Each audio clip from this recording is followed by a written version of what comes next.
Era un día magnífico, con sol en abundancia, mares en calma y un cielo azul libre casi por completo de nubes. Corrían los días de la posguerra y el personal de la Marina y la aviación aún continuaban con sus cotidianos entrenamientos. Por aquellos días, la base aérea de Fort Lauderdale, en la Florida, estaba particularmente preocupada en mantener a sus pilotos adiestrados. Era el 5 de diciembre de 1945, un día como cualquier otro, y 5 aviones Avenger estaban listos para despegar. Su misión consistía en alejarse 160 millas al este en línea recta, dar vuelta al norte y regresar a su base en un vuelo de entrenamiento.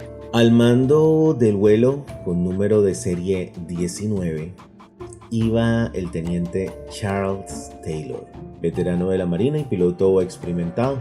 La tripulación de cada uno de los aviones constaba de 3 hombres, por lo que en total participarían 15. Cada uno de los aparatos había cargado gasolina suficiente para volar el equivalente a 1660 kilómetros. Los motores, la radio y los equipos salvavidas fueron checados y reportados en buen estado. En el momento de dar el último aviso para despegar, solo faltaba un hombre que, sintiéndose enfermo, se quedaría en tierra. Los meteorólogos habían pronosticado buen tiempo en todo el área de recorrido. A las 2 de la tarde despegaron sin novedad los 5 aviones y, tomando enseguida la formación de vuelo, se lanzaron rumbo al mar a buena velocidad. Durante casi 2 horas, el vuelo 19 se estuvo reportando con regularidad en la base. A las 3:45, un mensaje desconcertante cruzó el espacio hasta la torre de control. Torre de control, torre de control. Esta es una emergencia. Nos hemos salido del curso.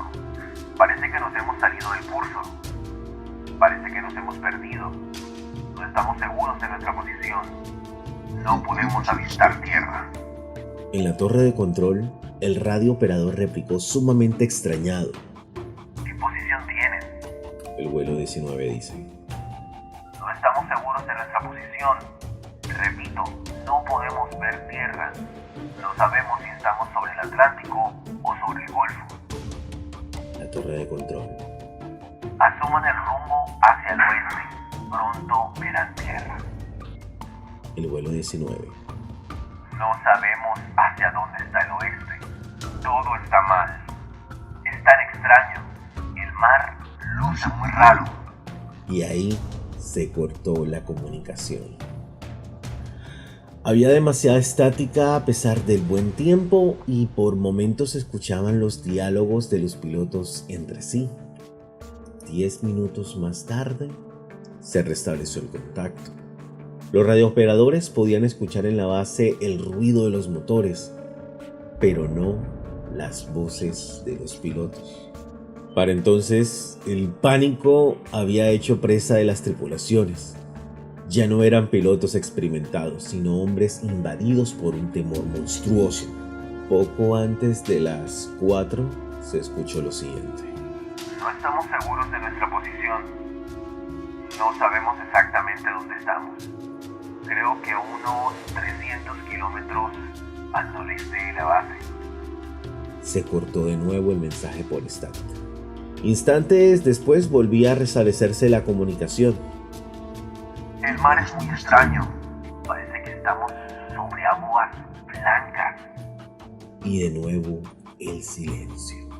La torre intentó una vez más comunicarse con ellos, pero por alguna extraña razón parecían no captar las señales de la base. Durante largos segundos que parecieron siglos, el personal de la base, ya estando en alerta, no escuchó ninguna palabra más del vuelo 19. La tensión del momento fue rota al escucharse otra vez las conversaciones de los miembros del escuadrón. Estamos completamente perdidos y parece que... Estas fueron sus últimas palabras. En la base de Fort Lauderdale, todo era desconcierto. Durante todo el tiempo que duró la comunicación, parte del personal de la torre se había preocupado por trazar posiciones y calcular la ruta que habían seguido al extraviarse. Intentaron hacer contacto con otras naves próximas al área, pero todo fue en vano. Solo quedaban conjeturas.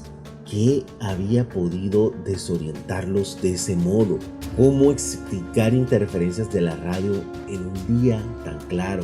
Y sobre todo, ¿qué peligro habían enfrentado que los había hecho perder la calma de ese modo? Las horas siguientes fueron de frenética acción. La alarma había puesto en movimiento a todo el personal. Los aviones Avenger, bombarderos de combate, eran magníficos aparatos en su tiempo, extraordinariamente bien equipados para el ataque. Casi una tonelada de bombas o un torpedo submarino contaban con un poderoso motor de 1600 caballos y alas plegables para su fácil acarreo en portaaviones. Su autonomía de vuelo era muy amplia y tenía equipo especial para facilitar la supervivencia en alta mar. Como los bombarderos habían sido checados antes de partir y contaba cada uno de ellos con un aparato radiotransmisor, más que pensar en una falla mecánica, el personal de la Tierra temía que un disturbio atmosférico los hubiese dañado. Las turbulencias y bolsas de aire, por ejemplo, son imprevisibles y más de un avión ha sucumbido a causa de ellas. Incluso un ataque enemigo, aunque improbable, no se descartaba. La guerra recién había terminado. Sin embargo, ¿por qué no habían podido explicar lo que les sucedía? El radiooperador estimó que en el último punto en que habían hecho contacto con el escuadrón había sido a unos 150 kilómetros al noreste de la base naval del Banana River, en la costa de la Florida. A ese punto y sus alrededores fue enviado un hidroavión, el Martin Mariner, especializado en rescate anfibio, con 13 hombres a bordo. La torre de control mantuvo estrecho contacto con el hidroavión de rescate durante los siguientes minutos de vuelo. Inesperadamente, el Martin Mariner consiguió contactar comunicación con el vuelo 19, el hidroavión. Vuelo 19, estamos volando hacia ustedes para guiarlos de regreso. ¿Qué altitud tienen? La interferencia no dejó escuchar completa la respuesta del vuelo 19, pero las últimas 3 palabras se oyeron perfectamente. ¡No nos sigan! Y se perdió la señal. Todo el diálogo había sido captado también en la base. Desde algún lugar desconocido, los pilotos habían alcanzado a enviar un mensaje para alertar a sus compañeros. ¿Pero de qué? Mientras tanto, la tripulación del Martin Mariner, más alerta que nunca, escudriñaba metro por metro la superficie del mar. Durante los siguientes 7 minutos, el comandante del hidroavión se estuvo reportando a la base.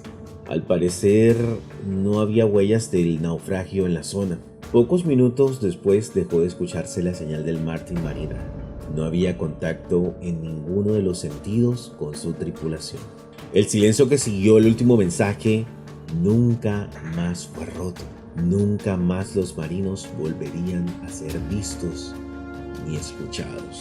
El comandante de la base, más perplejo que nunca, dio orden de comenzar lo que sería la búsqueda más intensa y cuidadosa llevada a cabo en mar y aire, pero también la más infructuosa.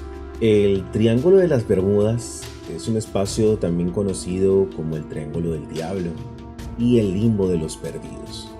Es un área geográfica de 3.900.000 kilómetros cuadrados entre las Islas Bermudas, Puerto Rico y Melbourne, Florida, en la que se han producido numerosas desapariciones inexplicables de barcos y aviones. El misterio se remonta a mediados del siglo XIX y desde entonces un total de más de 50 barcos y 20 aviones han desaparecido en el Triángulo. Uno de los casos más famosos fue la desaparición del vuelo 19. 5 bombarderos estadounidenses tipo torpedo abandonaron Fort Lauderdale el 5 de diciembre de 1945 en un vuelo de entrenamiento rutinario y con buenas condiciones meteorológicas. Ninguno volvió, incluso el hidroavión que se envió a buscarlos desapareció. Otras historias de la región hablan de barcos encontrados abandonados con comida aún caliente en las mesas y aviones que desaparecen sin siquiera haber lanzado una llamada de socorro. La ausencia de restos se alega a menudo como prueba del misterioso poder del triángulo. Hay explicaciones de todo tipo, incluyendo rayos mortales que proceden de la Atlántida y secuestros de ovnis. Los análisis menos fantasiosos apuntan a que las fuertes corrientes y la profundidad de las aguas podrían explicar la ausencia de restos, subrayando que varias de las desapariciones atribuidas al Triángulo de las Bermudas en realidad ocurrieron a 600 kilómetros de distancia. Además, naves civiles y militares atraviesan la región todos los días sin contratiempos. En cuanto se perfeccionen las técnicas de inmersión de aguas profundas, es probable que se recuperen la mayoría de los barcos perdidos, pero lo más probable es que el misterio del Triángulo de las Bermudas permanezca durante mucho tiempo aún en la imaginación popular. Esta fue la historia que les traje en el día de hoy, basada en hechos reales. Muchas gracias por quedarse hasta el final. Suscríbanse al canal, dejen su like y dejen en los comentarios qué tal les pareció esta historia y qué opiniones tienen ustedes acerca de este misterio del Triángulo de las Bermudas. Soy Jorge Gutiérrez y me despido desde Lunático Historias Surreales. Hasta pronto.